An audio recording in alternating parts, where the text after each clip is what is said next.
Hello, I'm Nolan Dallin. Welcome to our latest edition of The Basement Tapes, a show that highlights Las Vegas lifestyle, gambling, and the whole scene here in the great city of Las Vegas. Today we have a guest that a lot of you know and have seen, admired, and every guy I know wants to be this man. He's been described as a traveler, an adventurer, a philanthropist, a socialite, a treasure hunter, and he's certainly an icon. His real name is, I can give it, I think, Ronald Lloyd Wall, but he's better known as the Duke of Fremont Street. Welcome, Duke. Nolan, how are you, sir? Thank you very much for being with us. And you're here for a lot of reasons. You've been around the Las Vegas scene for so many years, but before we start telling stories, and you can tell hopefully some things to us here, let's talk about the look that the Duke has that nobody can copy. That's, by the way, I knew I was coming in second in this contest, so I said I'm not even going to try to match you. But Las Vegas, if you go around this city now, you see people wearing flip-flops and cutoffs, and the Las Vegas of old used to be people would dress up, and when they go to shows, they go to dinner, they look kind of like you. They would certainly dress up, and it's not the same city anymore. Boy, you really stand out now, and stand out in a very good way, but you're also making a statement. Would you talk about that? Well, thank you, Nolan. It requires effort. When I get out of bed in the morning, I have to go through a metamorphosis, because I don't sleep in a three-piece or a two-piece suit. But silk pajamas, though. It's all about choices, and I choose to emulate what I consider the finest era in our history as a country in fashion and style and so forth, which was the late 30s, early 40s. We nailed it back then. It was a glamorous period.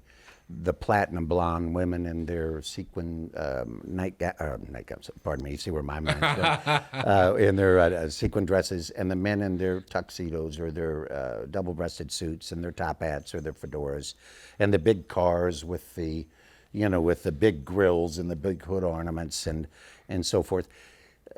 You can't beat that. I mean, to me, it's romantic, it's classy, it's elegant, it's style, all those tied up in one thing.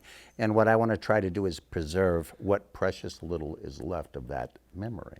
So I took on the persona consciously years ago and became the persona. Now the Duke of Fremont Street is actually a trademark name, which I use as my brand. So I live the role that I created, and I'm having a blast. What's funny is I have seen you around town, and I don't always come up and say, "Hi, Duke, how you doing?" I've been at poker tables downtown, by the way, in 1-2 games and in much bigger games, and I've seen you. You'll come and sit down, and I've never seen you in flip-flops. You always dress like this, and you'll sit down, and I think what's remarkable about you, and one of the things I really admire about you, Duke, is that when you sit down, you are an ambassador. You seem to be, if you should probably run for office. You should run for mayor of this city because you're such a great ambassador and spokesperson for this city, for this culture, for this lifestyle. And talk about that. What drew you to Las Vegas? What drew you to be the man here in the city of Las Vegas? Well, first, let me accept your beautiful compliment. I accept your compliment with just gratitude. Thank you so much. I grew up as a Mississippi riverboat gambler, and I was up and down the Mississippi River for several decades. My idols back in the day were Brett and Bart Maverick. I was born in 50, so I don't know, you're much younger. The old TV show? Yeah, I remember Brett and Bart, James Garner and so forth. James Garner, the Maverick, yeah. These were idols of mine. Also, Richard Boone with Paladin, Have Gun Will Travel. So I kind of combined. I thought, when I grow up, I want to be that. Huh. And I did. Right. So I feel you only got one shot at this. And why rehearse all the time? Let's go out and do this deal, And I feel like it's not been a mistake. I've made plenty of them. Anyone who said they haven't made mistakes, well, good for them. I've made tons of them. I've got the scars to prove it. You're not going to show them, though. No, not really. Now, you were born in a town, city named Cape Girardeau, Missouri, and actually, I have a very good friend from Cape Girardeau, and so I know a little more about the city than probably most people. But it is on the Mississippi. Yes, sir. And it's a very interesting place, and it even has somewhat of an underworld. It's just south of St. Louis, and it was a very interesting place to grow up. And again, certainly people that grow up there, they don't expect to live in Las Vegas and become the Duke of Fremont. So you talk about the early years of the Duke. Well, I went from Cape. I was born there. My mother's folks were from south of there. They had a plantation, literally, their own airfields. My mother is a remarkable person, probably the biggest influence in my life. She had her own airplane at 16, her and Amelia Earhart. Wow. I mean, she was an amazing lady, fashion designer. Like in the 1930s. Mm-hmm. She had her own airplane. Yeah, her own airplane. Women yeah. hardly drove at that time. Didn't drive. At 16, she's flying. Wow. So she was very adventurous, and I picked up some of her traits, but I give her the credit. But anyway, that was a very rural environment that I would stay during the summers. And then my actual formative years were spent in St. Louis. So, which was about as urban as you get. It was a rusty old town, and there were a lot of things going on in St. Louis that, from old Vegas days. There were a lot of guys from there out here, Kansas City, Chicago.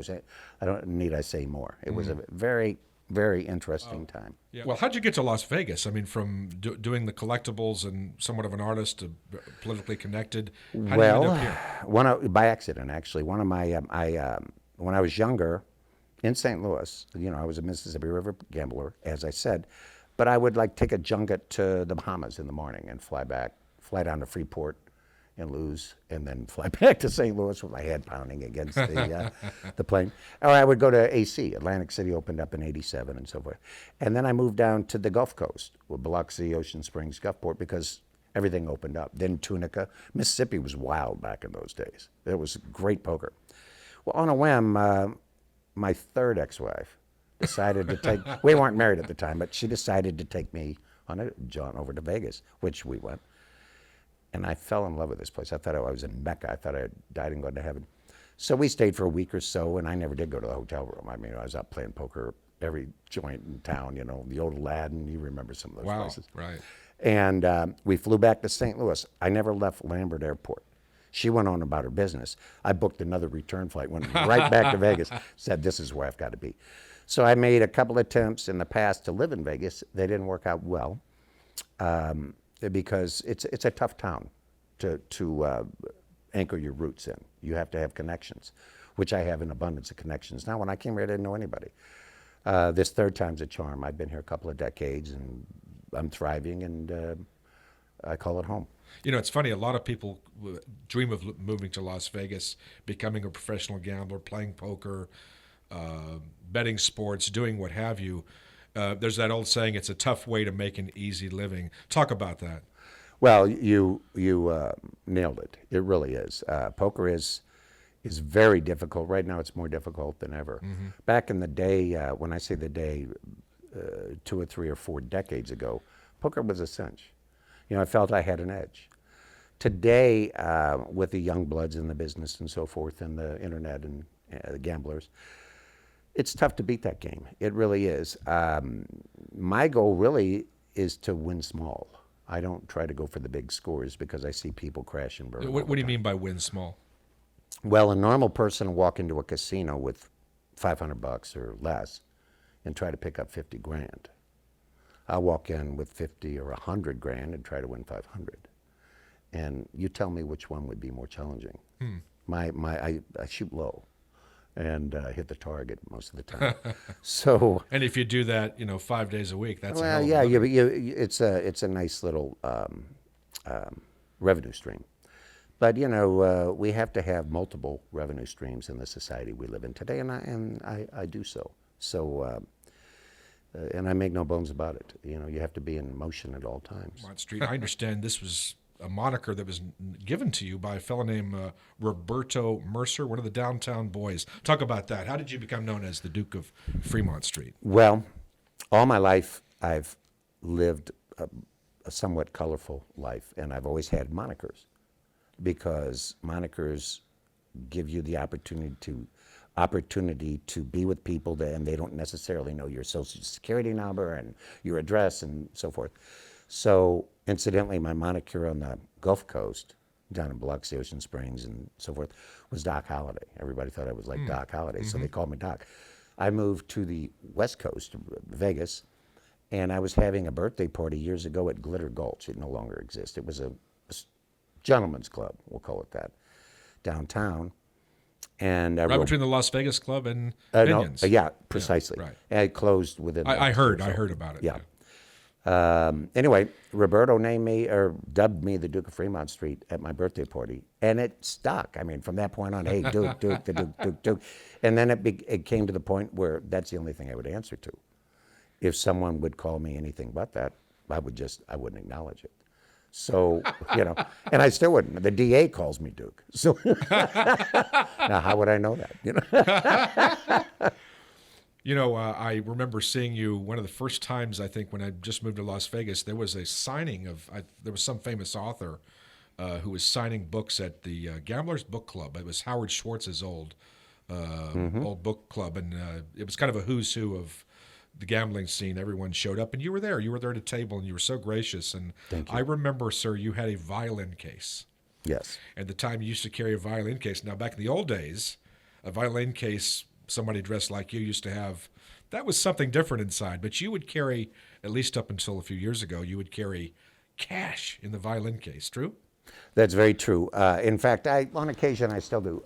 Pockets are only, when I have my suits made, you've heard that old expression, the guy has deep pockets. I say put deep pockets in these things because I want each pocket to hold, multiple $1,000. But if you go over that, you go into say 100,000 plus, 50,000 plus, you look ridiculous carrying that kind of cash. So I carry it in the violin case on occasion. One time I was doing a boxing match or actually attending a boxing match at the Hard Rock. And I walked in, and it's always an event. There's hundreds of people, and I had my violin case with me. So they said, we have to look in the violin case, and I said, really? Why would you have to look in this violin? This was long before the days of all the nonsense going on today. So I said, I complied. I mean, that's their house. You comply to their rules. So I opened the violin case. $150,000 in cash flopped out, all types of $20 gold pieces and so forth. These security guards are like this. Now there's 100 people behind me in line. Every one of them see this. So I was a little irritated because I wanted to go to the boxing match. I was with friends that were kind of waiting for me. Make a long story short, I closed the violin case. I get to walking. It didn't latch. It came open. All this cash went everywhere. Oh, wow. It just, $20 gold pieces are rolling across the room. no. So the security made her wheel around me, like a ring. And I'm down with one of the guys picking up all this stuff and throwing it back, which was kind of, I felt kind of silly. Yeah. Anyway, everybody's just watching intently. So I walk away, and the guy goes like this, and he's in plain clothes, and he goes, how do you do? I'm the head of security here at the Hard Rock. He said, we're going to go ahead and put your money in the cage. I said, I beg your pardon? He goes, we can't have you walking around with that money in here. I said, In a casino? In the casino, yeah. You can't walk around It was a liability for Yeah, him. I could see that, I guess I'm a moving target. So I said, well, that's not going to work for me.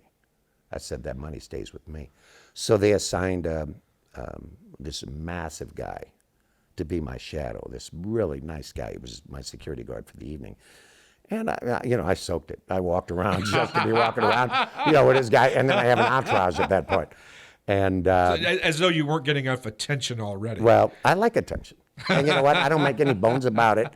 I told people the day I die, I'm not one of those guys that's going to say, don't give flowers, don't. No, I want flowers. I want the old-fashioned Chicago funeral with all the hearses and limos just loaded with them.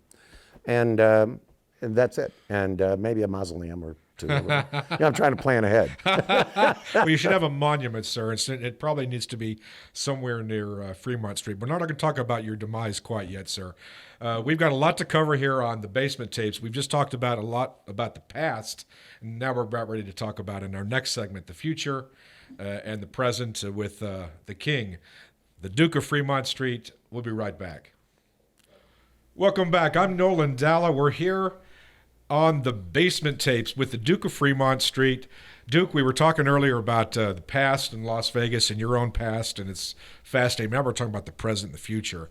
Boy, Las Vegas has changed a lot, hasn't it? And it's changed for the better, and in some ways it's changed for the worse. Let's talk about in ways that Las Vegas has changed for the better. Let's start optimistically here. What do you like more about Las Vegas now than when you moved here many years ago? Well, next question. Is there anything really better? Obviously, there's a lot more choices maybe than there used to be. Yeah, the restaurants and so forth. I literally almost, I'm not going to bad rap anybody, but I stay away from the Strip quite a bit. I'm more of a downtown guy. Yeah, And, why is that? For people who don't really understand the difference between the Strip and downtown, Yeah. why? Well, if you head on Las Vegas Boulevard north all the way to, say, Fremont Street, that's epicenter of the Strip. And it's more old Vegas. Personally, I like East Fremont more than West Fremont. I personally, and this is just my personal taste, I don't really care for the Fremont Street experience so much. That's the big canopy. Yeah, the zip with lines and the baby and- carriages and all that. I liked it when, back in the day, it was a little seedy and it was dark and it was old Vegas. And I miss that. East Fremont still has a taste of that, but they've closed down all the casinos but the El Cortez. So, they had the Western, which was a sawdust joint. It was like it back in the day. And I liked that. I can go to the Ari or anywhere I want and have. And I'm quite welcome there and they treat me very well. But my preference is downtown. Yeah, but you have to like what Zappos has done. If you remember the downtown Las Vegas of, say, 10 to 15 years ago, it was not the same as it's now become hip, and I know in a lot of ways there's things that you probably don't like. It's certainly more crowded, and there's bands every night and a zip line and this and that. But if you get off a little bit, you see now people, Duke, you see people living downtown. It's actually become a city. True. However, in a lot of ways, I don't like the influence that Zappos had. Mayor Goodman, acquaintance of mine for many years, and I were in perfect agreement. We wanted to make East Fremont a red light district. And the reason being because Vegas is struggling, and they don't realize how they're dancing on a tightrope that they can fall off of. I just came back from a 4,000-mile road trip. I play poker all over the country, and there's casinos everywhere you go. Everything's free. It's like Vegas used to be. And Vegas has a lot of competition. Frankly, a lot of the people I know that are out there are fed up with Vegas. They're fed up with the parking fees. They're fed up with the resort fees. And I mean, I hate to put such a negative spin on it, but you asked me a question, I'm going to tell you the truth. I liked things dark and seedy and so forth. And I didn't have a problem with the old rambling hotel down there, the Desert Moon. I used to tell people that's where I lived. And take public transportation, get there and count the hundreds in the back of the bus. You And would they take believe public yeah, that's bus? what they believe anyway. But I really like that. But for whatever reason, maybe there's a dark side of the Duke that I'm not even aware of. But I enjoyed that. It was very vintage Vegas per se. Kind of like when it was not run necessarily by the corporations like it is today. Well, I want to ask you, I've heard people say, especially people that have been around and seen both sides of Las Vegas, the days when, well, we can just say it now, but organized crime, and there was certainly some shady characters that were connected to the casino industry and the whole city for that matter. And they used to say it was run by the mob, and I think that maybe is a little bit of an exaggeration. And then everything changes essentially with Howard Hughes and the corporatization of Las Vegas starting in the 60s and 70s. And now it's essentially where you walk in a casino, and certainly one of the larger strip casinos, and you're a number. You're not the Duke. You're a number. Let me see your card. Well, was Las Vegas a better place to party when to me the it mob was. ran it? Anywhere I went, whether I was in Atlantic City, I'd stay in Donnie Trump's suite, comped everything. A limo at my disposal, go to the White House. On the Gulf Coast, I was treated like royalty. When I went to Tunica, the shoe, for example, they'd say, "Don't you dare think about gambling. Let's get you and your entourage all situated in your rooms. Get you a nice steak dinner. Get some rest tonight. We'll see you in the morning." And there was no such thing as a player's card. I don't even use a player's card. To me, it's an invasion of my privacy. For a public figure, I guess if that's what you want to call me, I'm a very private person. I cherish my privacy. And I don't necessarily want to give somebody my social security number for a tuna sandwich. I'll buy my own tuna sandwich. You know what I'm saying? In fact, when I walk up to a host, I'll ask him what I can do for him. You know, What you can do for him. yeah, what I can do for them. I turn the tables because they are humans and they're just doing their job. So I don't blame any guys out there. Corporate America, they don't get it, in my opinion. They're, like you say, they've made people no longer guests. They've made them they're bean counters. They make them numbers. I want to clarify one thing on the prostitution issue. I'm not making a moral statement. What I'm doing is making a financial statement. Vegas has to compete with the world. And when Clark County has no legalized prostitution, it goes on. You know it, and I know it. It goes on anyway. I say grab that revenue stream and tax it. I say put the brothels on the east side and make this the world-class city, the Amsterdam, or whatever people say we are. By the way, just to clarify for those who are listening, the rest of Nevada, most other counties in Nevada, I believe, other than I think Reno, maybe Washoe County, and then certainly Clark County, which is where Las Vegas is located. People think prostitution is legal in Nevada. In Las Vegas, but it is not. And you're suggesting you think it'd be better if it was. Along with my with Oscar Goodman, I'm right with him. Yeah, on that he one. came out. Yeah, now I don't know how he feels about it now, but that's how I feel about it right now. I don't want to see the old hotels torn down. I don't want to see. I want to try to preserve what precious little is left of Las Vegas. We live in a society that's imploded. We live in a society that's buried and covered up in concrete. I'm a member of the Clark County Museum Guild. I run I host a fundraiser for them every year, the biggest fundraiser they have, and all the funds go to preserving the heritage, culture, and history of old Las Vegas. So I'm all about that. I don't necessarily think we have to turn ourselves into the metropolis that we have down on the Strip right now. You know, one of the best ways that I can describe you as, and I'm borrowing this from other writers and people who have interviewed you, and there's been many. You are the quintessential treasure hunter. And I don't just mean someone who goes out and tries to find treasure, but you're looking for opportunities to profit and to take care of yourself, regardless of where you go, whether it's the poker table, whether it's a sports book, whether it's whatever gambling setting, or it's into collectibles and antiques, fine coins, jewelry. You're always looking for a way to, for an opportunity. And talk about essentially walking around as what I call a human billboard to being a treasure hunter. Well, here in Vegas, I'm known for, and beyond Vegas, for dealing in precious metals, numismatic coins, collectible coins, old money. When they think of old money, they think of me because I love the old $1,000 bills and the horse blankets. That's when our money literally was this big. Today it's shrunk.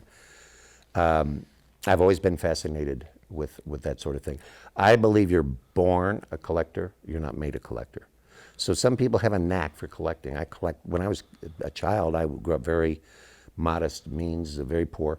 So I collected apple seeds and grapefruit seeds and stuff. I collected what I could collect, rocks. But I always had a desire to acquire wealth. I'm a self-made man. I don't have any problem saying that. I believe that's the best way to roll. And, I admire people that take themselves and pick them up by their own bootstraps and roll with that. So, in essence, I think that's what I've done. I'm available 24/7. I do this deal making all the time. I've been thrown out of places better than Starbucks, incidentally, in this town for conducting business in a location that wasn't really one that I was paying rent for. And I get it, and I don't argue about it. I just say okay and leave. So, and some of the people I've dealt with are very upstanding citizens, and some are somewhat unsavory. It's not my judgment call. I've traveled 6 continents, and I've seen people of all walks of life, ethnicities, races, and religious backgrounds. And it's not for me to judge from their outward appearance. Some people think, oh, he looks like this, so he must be that. That's nonsense. It's absolute nonsense. I work diligently at erasing prejudices in our society, in any society. It's nonsense. It gets in our way. I'm a businessman. I want everybody's money. Why would I deny anybody an opportunity to deal with me? That's not going to happen. So, but we all have our place on the planet. And as an ambassador, as you say, I'm not necessarily the altar boy that you might need in that job. But there's no pretending that I ever was one. I am what I am. And on that note, united we stand. It's nice to have a face-to-face conversation with an icon and a legend. Thank you, sir. Duke, of Fremont Street. Thank It's a you. great pleasure to Thank you, to Nolan. have you on as our guest, and it's been every bit as illuminating as I expected. Ladies and gentlemen, the Duke of Fremont Street, there's only one, and he's here, and he's going to be around. By the way, before we leave, Duke, how can people get in touch with you if they want to sell or buy coins, or give us the best way to get in touch with and follow your opinions and maybe even bring you some business, Duke? Well, I have several websites. One is thedukeoffremontstreet.com. Another is ibuycoins.com. Facebook is the Duke of Fremont Street. Twitter is Duke of Fremont. My phone number is 702-561-9431. Call me at 4 a.m. A guy called me at 4 a.m. the other day. I answered on the first ring. He goes, What if "Dan," a he goes, lady calls you? Well, that's even better. But he goes, Duke, you answered on the first ring. What are you doing? I said, I'm counting my money. What the hell you think I'm doing? One of my, not my favorite, but one of my favorite things. And I'm sure you started at midnight and you're But still let at me, 4 a.m. but doing let it. me leave with this point. Yes. It's not always about the money. I've been blessed. I've led a charmed life. And I have acquired some paper. And I feel that, and I'm not doing this, but I think the right thing to do is be civic and be a philanthropist and give back to those that perhaps weren't as fortunate. So I try to get involved with the charities. In poker, for example, the poker world, Yeah. more and more I'm playing charity Yeah. benefits. In many cases, I call it the Duke of Fremont Street Challenge, where I donate whatever I win to that cause, and have done it. And I invite others to do the same. Sometimes I do, sometimes I don't. Sometimes I feel like running around town with a couple of friends and enjoying the spoils of war. But so I don't want people to get the image that I'm just acquiring wealth and not doing something productive with it. Got to take some, but you got to give some back, right, Duke? That's a good point. Boy, terrific. Well said. Great way to end the show. The Duke of Fremont Street, thanks for being our guest. I'm Nolan Dalla on the Basement Tapes, 5th Street Sports. It's been nice being with you. We'll see you next time.